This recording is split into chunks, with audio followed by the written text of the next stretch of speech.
Hi, നമസ്കാരം. Wellness വയനാടിൻ്റെ ഒരു പുതിയ വീഡിയോ. കുറേ കാര്യങ്ങളിവിടെ ഞാൻ സംസാരിക്കുന്നത്. കഴിഞ്ഞ ദിവസം നമ്മൾ വെള്ളം കുടിക്കണമെന്ന് ചെയ്ത ഒരു വീഡിയോ എല്ലാവരും നന്നായിട്ടത് സ്വീകരിച്ചു. നിങ്ങളെല്ലാവരും നന്നായിട്ട് വെള്ളം കുടിക്കുന്നുണ്ട് എന്ന് വിശ്വസിക്കുന്നു. കുടിക്കുന്നില്ലെങ്കിൽ കുടിക്കണം കേട്ടോ. അപ്പോൾ ഈ വീഡിയോ നിങ്ങൾ ആദ്യമായിട്ട് കാണുന്ന ആൾക്കാർ സബ്സ്ക്രൈബ് ചെയ്യണം, മറ്റുള്ളവർക്ക് ഷെയർ ചെയ്ത് കൊടുക്കണം. ഇതിൻ്റെ കാര്യം ഞാൻ ഒരു കൊച്ചനുഭവം പറഞ്ഞുകൊണ്ട് ഞാൻ തുടങ്ങാം. കഴിഞ്ഞ ഒരു 7-8 മാസമായി ഞാൻ ഒരാളെയും കൊണ്ട് മെഡിക്കൽ കോളേജിൽ പോകും. ഇദ്ദേഹത്തിൻ്റെ പ്രശ്നം പ്രോസ്റ്റേറ്റ് ഗ്ലാൻഡിൽ പ്രശ്നമാണ്. അപ്പോൾ ഇത് പുരുഷന്മാരായ നമ്മൾ മനസ്സിലാക്കേണ്ട വളരെ പ്രധാനപ്പെട്ട ഒരു കാര്യം. ഞാൻ വെള്ളം കുടിക്കണമെന്ന് പറഞ്ഞു, നിങ്ങൾ വെള്ളം കുടിച്ചേ മതിയാവും. ഇല്ലെങ്കിൽ വരുന്ന ഈ അനുഭവം, ഈ പ്രതിസന്ധി, ഈ പ്രശ്നം വളരെ ഗുരുതരമാണ്. എനിക്ക് വളരെ വേണ്ടപ്പെട്ട ഒരു സുഹൃത്ത്, വളരെ അടുത്ത ഒരു സ്നേഹിതൻ, എന്നെക്കാളും കുറേ പ്രായമുള്ളവരാണ്. അദ്ദേഹത്തിൻ്റെ യൂറിൽ മൂത്രം പോകാഴികയായിരുന്നു. അങ്ങനെ ഞങ്ങൾ ഇവിടെ കാണിച്ചു. കോഴിക്കോട് മെഡിക്കൽ കോളേജിലെ യൂറോളജി വിഭാഗത്തിലേക്ക് ഇവിടുന്ന് റെക്കമെൻഡ് ചെയ്തു. അവിടെ പോയി കാര്യങ്ങളൊക്കെ അവിടുന്ന് ടെസ്റ്റ് ചെയ്തു. നോക്കുമ്പോൾ ഇദ്ദേഹത്തിൻ്റെ പ്രോസ്റ്റേറ്റ് ഗ്ലാൻഡിൽ ക്യാൻസറാണ്. അപ്പം തുടക്കമാണ്. അങ്ങനെ മരുന്നുകളൊക്കെ കഴിച്ചുകൊണ്ടിരുന്നു. ഞങ്ങൾ ഹോമിയോ മരുന്നും കൊടുത്തുകൊണ്ടിരുന്നു. ഹോമിയോ മരുന്നൊക്കെ തുടക്കത്തിൽ, പിന്നീട് അവരത് കഴിച്ചില്ല. പക്ഷേ അവർ വളരെ ടെസ്റ്റൊക്കെ ചെയ്ത് എല്ലാ മാസത്തിലും അവിടെ പോകും. ഇദ്ദേഹത്തിൻ്റെ യൂറിനിൽ അവസാനം ബ്ലീഡിങ്ങിൻ്റെ പ്രശ്നം ഉണ്ടാകാൻ തുടങ്ങി. ഡോക്ടർ പറഞ്ഞു ഇത് സർജറി ചെയ്യണമെന്ന് പറഞ്ഞു. അങ്ങനെ സർജറിയിലേക്ക് നീങ്ങി. സ്കാനിങ്ങും എല്ലാം ചെയ്തു നോക്കുമ്പോൾ ഇദ്ദേഹത്തിന് ഈ ക്യാൻസറിൻ്റെ സെല്ലുകൾ സ്പ്രെഡ് ആവാനുള്ള സാധ്യത കണ്ടു. അപ്പോൾ അപ്പോൾ സർജറി ചെയ്തു. സർജറി ചെയ്യുന്നത്? ഒരു പുരുഷൻ്റെ ഏറ്റവും പ്രധാനപ്പെട്ട ഒരവയവം ഇല്ലേ, നമ്മുടെ വൃഷണം, അത് രണ്ടും സർജറി ചെയ്ത് റിമൂവ് ചെയ്യും. അപ്പം നമ്മൾ ആലോചിച്ച് നോക്കണം, നമ്മൾ ഓർത്ത് നോക്കണം. ഞാനീ പറയുന്ന കാര്യങ്ങൾ വെൽനെസ്സുമായി ബന്ധപ്പെട്ട വളരെ പ്രധാനപ്പെട്ട ഒരു കാര്യമാണ്. ഇപ്പോൾ പറഞ്ഞത് സർജറി എന്നൊക്കെ പറയുന്ന ഇൽനെസ്സാണ്, രോഗമെന്ന് പറയുന്ന അവസ്ഥയാണ്. നമുക്ക് ആ സ്റ്റേജിലേക്ക് എത്താതെ നമുക്ക് എങ്ങനെ നമ്മുടെ ശരീരത്തെ, നമ്മുടെ പ്രോസ്റ്റേറ്റിൻ്റെ ആ പ്രശ്നങ്ങളെ നമുക്ക് എങ്ങനെ പരിഹരിക്കാൻ പറ്റും, ഇതാണ് നമ്മൾ ആലോചിക്കേണ്ടത്, ഇതാണ് നമ്മൾ ചിന്തിക്കേണ്ടത്. ഇതിനായിട്ട് നമ്മൾ കുറച്ച് ത്യാഗമൊക്കെ സഹിക്കണം.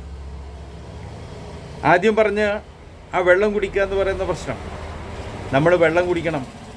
ഞാനൊരു കുറേ കാര്യങ്ങൾ ഇന്നതിന് ശേഷം ഈ വിഷയവുമായിട്ട് ബന്ധപ്പെട്ട് വളരെയധികം മാനസികമായിട്ട് ബുദ്ധിമുട്ടുണ്ടായെങ്കിലും ഞാൻ ആ വിഷയങ്ങളെക്കുറിച്ച് കൂടുതലായിട്ട് പഠിക്കാനിടയുണ്ടായി. എങ്ങനെ നമുക്കിതിനെയൊക്കെ തരണം ചെയ്യാം, കുറേ ഇതുമായിട്ട് ബന്ധപ്പെട്ട നാച്ചുറലായിട്ടുള്ള കുറേ കാര്യങ്ങൾ നമുക്ക് ചെയ്യാൻ വേണ്ടി പറ്റും. യഥാർത്ഥത്തിൽ ഈ സർജറി കൊണ്ട് മാത്രം ഇതൊരു പ്രശ്ന പരിഹാരമാണോ? അല്ല എന്നാണ് എൻ്റെ അഭിപ്രായം കേട്ടോ. അപ്പോൾ അത് വരാതിരിക്കാൻ വേണ്ടി, നമുക്ക് പ്രോസ്റ്റേറ്റ് ഗ്ലാൻഡിൻ്റെ പ്രശ്നങ്ങൾ വരാതിരിക്കാൻ വേണ്ടി നമ്മൾ എന്തൊക്കെ ചെയ്യണം എന്നുള്ളതാണ് എൻ്റെ ഈ വീഡിയോ. അപ്പം ഞാനൊരു 10 കാര്യങ്ങൾ നിങ്ങളോട് സംസാരിക്കാം. കാരണം അതിൽ ഒന്നാമത്തെ പ്രധാനപ്പെട്ട കാര്യം എന്ന് വെച്ചാൽ നമ്മൾ വെള്ളം കഴിക്കുക, വെള്ളം കുടിക്കുക, മണിക്കൂർ ഇടവിട്ട് വെള്ളം കുടിക്കുക എന്നുള്ളത് തന്നെയാണ്. കൂടുതൽ ചൂടുള്ള അന്തരീക്ഷത്തിൽ ജീവിക്കുന്ന ആളുകൾ, കൂടുതൽ ജോലി ചെയ്യുന്ന ആളുകൾ, പ്രത്യേകിച്ച് ഡ്രൈവർമാർ, ഇരുന്ന് ജോലി ചെയ്യുന്നവർ ഒക്കെ വെള്ളം കുടിക്കേണ്ടത് വളരെ പ്രധാനപ്പെട്ട കാര്യം. അതുപോലെ തന്നെ മലമൂത്ര വിസർജനം വളരെ കർശനമായി അത് കറക്റ്റായിട്ട് പോകുന്നുണ്ടോ എന്ന് നമ്മൾ പരിശോധിക്കണം, ഇല്ലേ? കൃത്യമായിട്ട് മലശോധന ഇല്ലെങ്കിൽ നമ്മളിത് കറക്റ്റാക്കാനുള്ള കാര്യങ്ങൾ ചെയ്യണം. അതുപോലെ തന്നെ നമുക്ക് പിന്നെ നല്ല ഭക്ഷണം കഴിക്കണം. ഏറ്റവും നല്ലത് പഴങ്ങളും പച്ചക്കറികളുമാണ്. അല്ല, ഇന്ന് ആളുകൾ വളരെ കുറച്ച് മാത്രം ഉപയോഗിക്കുന്നൊരു കാര്യങ്ങളാണ് പഴങ്ങളും പച്ചക്കറികളും. കഴിക്കൽ വളരെ ദുർലഭമാണ്. എന്തോ ആളുകൾക്കിപ്പോൾ ഇഷ്ടം വളരെയധികം ഇന്നിപ്പം സുലഭമായിട്ട് നമുക്ക് വറുത്തതും പൊരിച്ചതും ടേസ്റ്റി ഫുഡുകളാണ് നമുക്ക് സുലഭമായിട്ട് കിട്ടുന്നത്. യഥാർത്ഥത്തിൽ നമ്മൾ കുറച്ചൊക്കെ വല്ലപ്പോഴുമൊക്കെ വല്ല കല്യാണത്തിനൊക്കെ പോകുമ്പോൾ നമ്മളത് കഴിക്കേണ്ടി വരും. എന്നാലും ഇതിൽ നിന്നൊക്കെ നമ്മൾ എന്ത് ചെയ്യണം? മോചനം പ്രാപിക്കണം, നിയന്ത്രിക്കണം. മറ്റൊരു കാര്യമാണ് പുകവലി. നമ്മുടെ ആരോഗ്യത്തിന് 100% ഹാനികരമാണ്. പുക വലിക്കരുത്, സ്മോക്കിംഗ്. അതുപോലെ തന്നെ നിക്കോട്ടിൻ അടങ്ങിയിട്ടുള്ള കാര്യങ്ങൾ, അതുപോലെ പുകയില, മുറുക്ക്, പാൻപരാഗ് ഇല്ലേ, ഇന്നൊക്കെ ഇഷ്ടം പോലെ കിട്ടുന്ന സാധനങ്ങളാണ് ഇതൊക്കെ.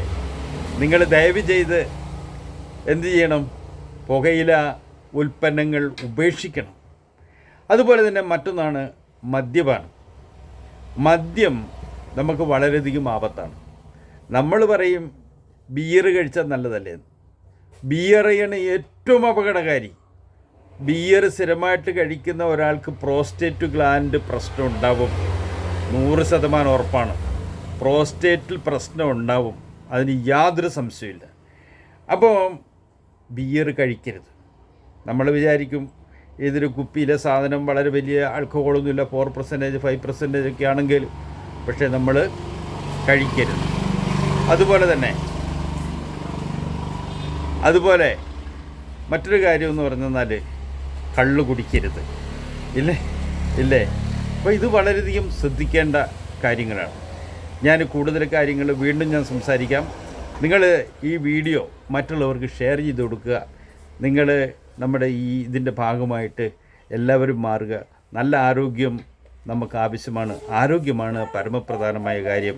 ഓക്കെ, അടുത്ത ദിവസം മറ്റുള്ള വിഷയങ്ങളുമായി പ്രോസ്റ്റേറ്റ് ഗ്ലാൻഡിൻ്റെ ഈ പ്രയാസങ്ങളെ എങ്ങനെ നമുക്ക് നിയന്ത്രിക്കാം, അതിനുള്ള വെൽനസ് പ്രോഡക്റ്റുകൾ എന്തൊക്കെയാണ്, ഇതൊക്കെ ഞാൻ പറയാം. വെൽനസ്സുമായിട്ട് ബന്ധപ്പെട്ട് റിലേറ്റഡ് ആയിട്ടുള്ള കുറേ കാര്യങ്ങളുണ്ട്. നമുക്കിതിനെ 100% നിയന്ത്രിക്കാൻ വേണ്ടി പറ്റും. അതിന് യാതൊരു സംശയവുമില്ല. എല്ലാവരുടെയും സഹകരണം ഞാൻ ഈ വിഷയത്തിൽ ഞാൻ പ്രതീക്ഷിക്കുന്നു. നമ്മുടെ പുരുഷന്മാരുടെ പ്രോസ്റ്റേറ്റ് 45 60% ആളുകൾക്കും ഇതുമായിട്ട് ബന്ധപ്പെട്ട പ്രയാസങ്ങളുണ്ടാവും എന്നുള്ളത് യാതൊരു സംശയവുമില്ല. അതിനെ നമുക്ക് നിയന്ത്രിക്കാൻ 100% കഴിയുമെന്നുള്ള ആ ഒരു വസ്തുത നിങ്ങൾ ഓരോരുത്തരും മനസ്സിലാക്കണം എന്നൊന്ന് പറഞ്ഞുകൊണ്ട് ഇപ്പോൾ തൽക്കാലം ഞാനിവിടെ നിർത്താം. എല്ലാവർക്കും നമസ്കാരം. Thank you.